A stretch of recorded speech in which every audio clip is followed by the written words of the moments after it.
ડીસામાં મસાલાની દુકાનમાંથી 15 કટ્ટા દાણાની ચોરી થઈ હોવાની ઘટના સામે આવી છે।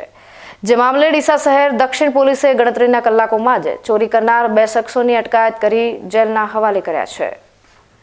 ડીસાના ગુલબાણીનગર વિસ્તારમાં રહેતા અમિતભાઈ ચુનીલાલ ખત્રીની પોસ્ટ ઓફિસ પાસે મરચાં અને દાણાની દુકાન આવેલી છે।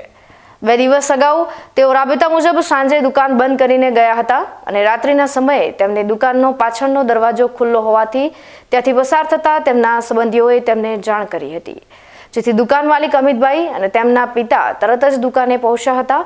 જ્યાં જઈ તપાસ કરતા કોઈ અજાણ્યા શખ્સો તેમના પાછળના દુકાનના દરવાજો ખોલી અંદર પ્રવેશી 15 કટ્ટા દાણાની ચોરી કરી ગયા હોવાનું માલુમ પડ્યું હતું।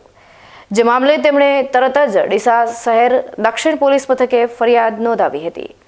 ફરિયાદ નોંધાતા જ પોલીસે તરત જ તપાસ શરૂ કરી હતી। તે દરમિયાન ડીસામાં સંતાનના હાઈસ્કૂલ પાસેથી પસાર થઈ રહેલી એક શંકાસ્પદ ઇકો ગાડીને થોભાવી તલાશી લેતા તેમાંથી દાણા ભરેલા કટ્ટા મળી આવ્યા હતા, જેથી પોલીસે ઇકો ગાડીમાં બેઠેલા લુણપુર ગામના મનુ ઉર્ફે મનિયો નટુભાઈ મીર અને દાનસિંહ પોપટસિંહ સોલંકીની કડક પૂછપરછ કરતા તેઓએ ચોરી કરી હોવાની કબૂલાત કરી હતી, જેથી પોલીસે તરત જ બંને શખ્સોની અટકાયત કરી હતી અને દાણાના 15 કટ્ટા તેમજ ચોરીમાં વપરાયેલ ગાડી પણ જપ્ત કરી વધુ તપાસ હાથ ધરી છે।